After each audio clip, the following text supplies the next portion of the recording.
नमस्कार दोस्तों, आज की इस वीडियो में हम बताने वाले खुफिया एजेंसी अर्थात खुफिया तंत्र के बारे में। किस प्रकार किसी भी देश के लिए खुफिया तंत्र बहुत मजबूत होता है। हम लोग के इतिहास में पुराने समय में भी यह कहा जाता था कि जिस राजा या के पास जितना मजबूत गुप्तचर हुआ करता था उसकी सुरक्षा सुनिश्चित उतना ही मजबूत हुआ करती थी। तो आज हम बताने वाले हैं गुप्तचर विभाग से संबंधित कौन देश के पास जो है कैसा गुप्तचर तंत्र है और किस देश का गुप्तचर तंत्र मजबूत होता है और यह किस प्रकार ग्राउंड जीरो पर रह करके पागल के रूप में रह करके जो है अपने देश जो है सूचनाओं को पहुंचाता है। यह भारत के नहीं, दुनिया में अनेक ऐसे देश है जो अपने गुप्तचर विभाग को जो कि अन्य देशों में भेजे हुए और वहां के सामाजिक भाषा वेशभूषा खान पान में रह करके अपने देश में सूचना को पहुंचाते हैं। तो आइए हम पहले हमारा पहला क्वेश्चन है कि खुफिया एजेंसी से आप क्या समझते हैं, किस प्रकार खुफिया एजेंसी काम करता है, ये भी देखेंगे और देखेंगे कि आईबी और रो में क्या अंतर है, किस प्रकार आईबी और रो जो है दोनों अलग अलग खुफिया एजेंसी भारत का है। जिस प्रकार मिलिट्री और पैरामिलिट्री में डिफरेंस होता है कि पैरामिलिट्री जो है केवल कि देश के आंतरिक भागों में जो कि बॉर्डर के अंदर या बॉर्डर पर रह करके सुरक्षा को सुनिश्चित करता है। देश में नक्सल हो, आतंकवाद हो या उग्रवादी हो या किसी भी तरीका से दंगा फसाद हो, सबका निपटारा जो है पैरामिलिट्री करता है। लेकिन आर्मी एयरफोर्स ने भी यह बॉर्डर पर तब जाता है जब युद्ध का नौबत आ जाता है। जिस प्रकार हम लोग का ये बॉर्डर एरिया पे जो है बीएसएफ सुरक्षा करता है, यहाँ आईटीबीपी सुरक्षा करता है, यहाँ एसएसबी सुरक्षा करता है। तो अलग अलग जो है यहाँ भी बांग्लादेश के बॉर्डर पर भी बीएसएफ सुरक्षा करता है, इंडियन तिब्बत बॉर्डर पर जो आईटीबीपी सुरक्षा करता है। तो ये सब हुआ, या देश के अंदर किसी भी नक्सल हो या सीआरपीएफ हो, नक्सल हो या किसी भी प्रकार के उग्रवाद हो, इसके सुरक्षा जो है सीआरपीएफ करता है।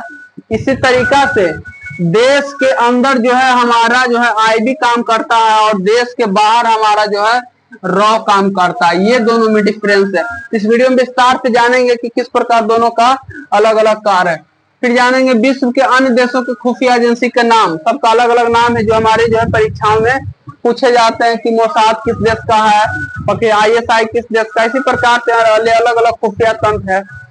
फिर अगला क्वेश्चन है भारत के गुप्तचर संस्था का पौराणिक इतिहास क्या। हम लोग के महाभारत रामायण हो या फिर चाणक्य का जो मौर्य वंश का मौर्य डायनेस्टी का जो इतिहास हो उसमें भी गुप्तचर तंत्र का जो है महत्वपूर्ण उल्लेख मिलता है। और आचार्य चाणक्य के जो गुप्तचर तंत्र पर लिखी हुई पुस्तक को आज पूरे दुनिया यूज करके जो है अपने मिशन को अंजाम देती है और इनके पुस्तक से सीख लेते हैं और इसके बारे में भी चर्चा करेंगे। फिर अगला क्वेश्चन है दुनिया के देश रो से क्यों डरता। रो के नाम सुनने से चीन और पाकिस्तान थर-थर कांपने लगते हैं। ऐसा क्या रो का कुछ कारनामा है जिसके कारण जो है दुनिया के कई देश रो के नाम सुन के डरते हैं। तो पहले हम पहला क्वेश्चन की तरफ चलेंगे। पहला क्वेश्चन हम लोग का खुफिया एजेंसी से आप क्या समझते हैं। तो देश के सुरक्षा के लिहाज से हर देश के पास अपनी खुफिया एजेंसियां होती है। देश के आंतरिक और बाहरी सुरक्षा हद तक इंटेलिजेंस सूचना पर निर्भर है। मतलब कौन देश कितना सुरक्षित है। हाल ही में जैसे बांग्लादेश में तख्ता पलट हुआ तो उस देश का जो आंतरिक जो खुफिया एजेंसी होगा वो सफल रही सरकार को पहुंचाने में। तो ये सब किसी भी देश में कितना सुरक्षा सुदृढ़ है या आंतरिक हो या फिर बाहरी, तो सबका निर्भर जो उसके सुरक्षा एजेंसी पर करता। इंटेलिजेंस के सही इंफॉर्मेशन से ही किसी बड़े खतरे को टाला जा सकता है। इंटेलिजेंस का काम बहुत ही जिम्मेदारी वाला होता है। जैसे भारत में इंटेलिजेंस जो हमारा रो है वो कारगिल वार हो गया या पाकिस्तान के परमाणु के जो गुप्त उसका ठिकाना था उसके बारे में पता लगाना या फिर बांग्लादेश का निर्माण हो, इन सब में हमारा जो है रो जो है बहुत महत्वपूर्ण भूमिका निभाई है। इस प्रकार खुफिया एजेंसी जो है ग्राउंड जीरो पर होकर के काम करती है। इसमें 3 एजेंट होते हैं। एक तो होते हैं मिनिस्टर जो हमारे दिल्ली में बैठते हैं। फिर एक होते हैं इनको प्रोग्राम देने वाले कि आपको कहाँ जाना और क्या सूचना देना, क्या प्राप्त करना है। और एक होते मेन जो होते जो ग्राउंड जीरो पर यानी जमीनी स्तर पर रह करके सामाजिक देश भाषा में रह करके जो है काम करते हैं। और इनको जो है खतरा थोड़ा ज्यादा होता है क्योंकि पता चलने पे डायरेक्ट इसका सजा मौत ही माना जाता है। तो ग्राउंड जीरो पर होकर के हमारे खुफिया एजेंसी काम करते हैं। और उसी के जौन देश में जैसे अपने बात किया जाए तो अजीत डोभाल साहब का, तो अजीत डोभाल पाकिस्तान में कई वर्षों तक रह करके दाढ़ी बना करके, हिंदू होते हुए भी पूरा मुस्लिम का वेशभूषा धारण कर करके और वहाँ की भाषा सीख करके और वहां से कई रिपोर्ट जो है भारत भेजा करते थे। तो आज हमारे अजीत डोभाल जो भारत के सुरक्षा सलाहकार भी है, जो है कि भारत को कई खतरों से टाले हैं। फिर हमारा अगला क्वेश्चन है, आईबी और रो में क्या अंतर होता है? जिस प्रकार आप जो है पारा मिलिट्री और आर्मी में अंतर होता है कि पारा मिलिट्री देश के अंदर चुनाव कराना, उग्रवादी, नक्सल, ये सब आतंकवादी जो देश के अंदर काम हो उसका जो है सुरक्षा सुनिश्चित करता, उसी प्रकार हमारा आईबी का अभी का काम है। पुराने समय में तो हमारे आईबी ही था जो सब काम करता था, परंतु थोड़ा आईबी का कहानी देख लीजिए। आईबी का कहानी क्या है?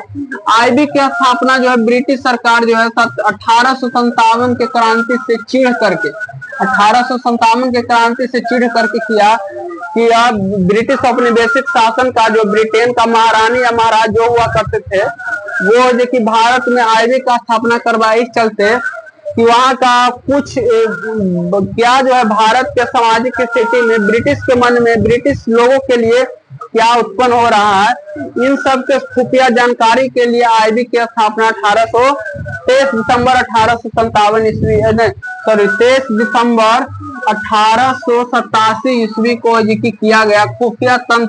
खुफिया एजेंसी आईबी का स्थापना ब्रिटिश औपनिवेशिक शासन के दौरान हुआ था। यह 1947 तक भी भारत जब स्वतंत्र हो गया फिर भी चला, और 1900 की जब 65 में और 1962 में 2 गो युद्ध हुआ और इसको में जो है आईबी जो है सूचना देने में असफल रही, तब देखिए जा करके भारत सरकार ने 1968 ईस्वी में हमारा रॉ की स्थापना किया।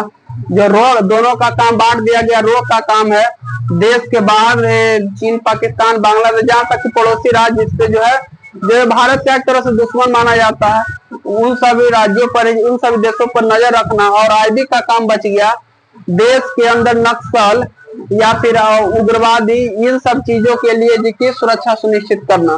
अगला क्वेश्चन हमारा है, एक मिनट वो थोड़ा, हाँ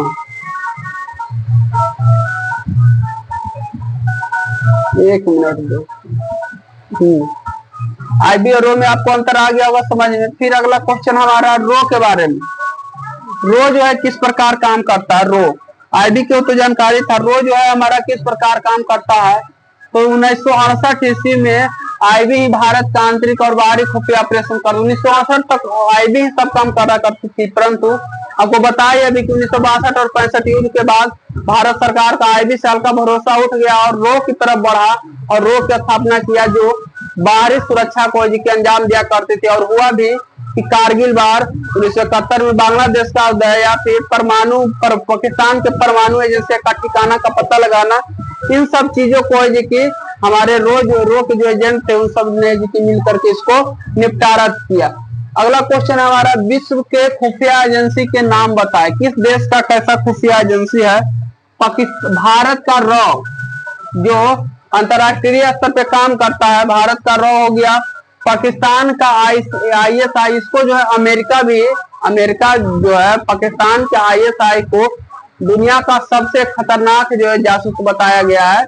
ये अमेरिका और पाकिस्तान में ऐसा कोई संबंध होगा, लेकिन ऐसा कोई खास कारनामा भी नहीं है। लेकिन खुफिया एजेंसी है, बढ़िया है, लेकिन ये भी आप नहीं बोल सकते कि इसका एजेंसी भारत से अच्छा है।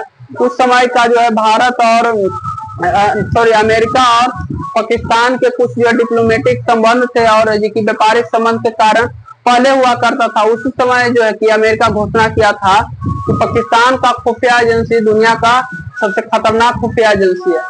इजराइल का उसी प्रकार मोसाद बहुत मजबूत है।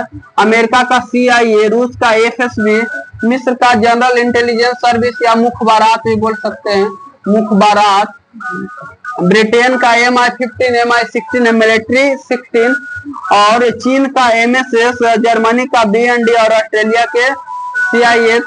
ऑस्ट्रेलिया नहीं होगा यहाँ पे, अमेरिका होगा, ऑस्ट्रेलिया मिस्टेक, CLA होगा शायद, ये थोड़ा मिस्टेक इसमें लगता है। तो इस प्रकार जो है खुफिया एजेंसी अलग अलग देश का है।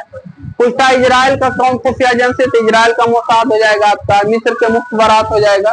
ये सभी जो है खुफिया एजेंसी काम करता है। हम लोग का खुफिया एजेंसी का नाम रो है, इसका मुख्यालय जो है नई दिल्ली में है। पाकिस्तान का खुफिया एजेंसी ISI है, पहले इसका अलग था कि मुख्यालय, लेकिन अब उसका इस्लामाबाद कर दिया गया है। अगला क्वेश्चन देखेंगे, भारत के गुप्तचर संस्था का पौराणिक इतिहास क्या है? इसके लिए आपको ये पुराने समय में चलना होगा। कब? रामायण के युग से पता चलता है कि रामायण में रावण के सुख और सारण दो खुफिया गुप्तचर थे जो बहुत खतरनाक गुप्तचर थे, जिसके कि भगवान श्री राम के दरबार में गए थे, पकड़ा भी गए थे। इसके बाद आपको गुप्तचर मिलेगा, एक गुप्तचर का नाम है, यहाँ पे एक नाम होगा गुप्तचर जिसने रामचंद्र को विषय में दुर्मुख एक गुप्तचर हुआ करता था। जब सीता माता जो है लंका से चली आई अयोध्या, तब अयोध्या के लोगों में सीता माता के पवित्रता को लेकर के विश्वास जब उठने लगा, तो दुर्मुख ही था जो आंतरिक सुरक्षा जो राज में किया करता था। दुर्मुख ही रामचंद्र जी को बताया था कि समाज में आपके पत्नी और के प्रति जो है ऐसा सबके मन में हीन का भाव पैदा हो चुका है, तो उस समय भी गुप्तचर तंत्र का भी इतिहास का पता चलता है। इसके अलावा आप चाणक्य के युग में आए, चंद्रगुप्त मौर्य और चाणक्य तो गुप्तचर तंत्र के बारे में एक पुस्तक ही लिख डाले, तो हम लोगों का गुप्तचर तंत्र का इतिहास बहुत पुराना है। अगला क्वेश्चन है, दुनिया के देश रोज से क्यों डरते हैं? हरदीप सिंह निज्जर की हत्या का मामला जो कर्नाटका बोल रहे सॉरी जो कनाडा में जाकर के हरदीप सिंह निज्जर का जो हत्या जो किया गया, वहां के सरकार जो ऑफिशियली डिसाइड बताया कि रो ही जो था हरदीप सिंह निज्जर का हत्या किया, रो का एजेंट ही हरदीप सिंह निज्जर का हत्या किया। वहां का सरकार का ऑफिशियली बयान है, तो इसे दुनिया के हद तक जो है कि माना भी गया सही। साल 2023 में जून में कनाडाई नागरिक और सिख नेता हरदीप सिंह निज्जर की हत्या के बाद कनाडा के प्रधानमंत्री ने दावा किया था कि भारतीय एजेंट ने इसे अंजाम दिया और इस बात के सख्त सबूत है, और उनके इस आरोप के बाद ही भारत और अमेरिका के बीच जो है कुछ रिश्ता में गड़बड़ी हुआ। भारत और कनाडा के बीच जो है रिश्ता में कुछ गड़बड़ी हुआ, और हमारे रोज से दुनिया इस चलते डरते हैं कि इसने कारगिल युद्ध,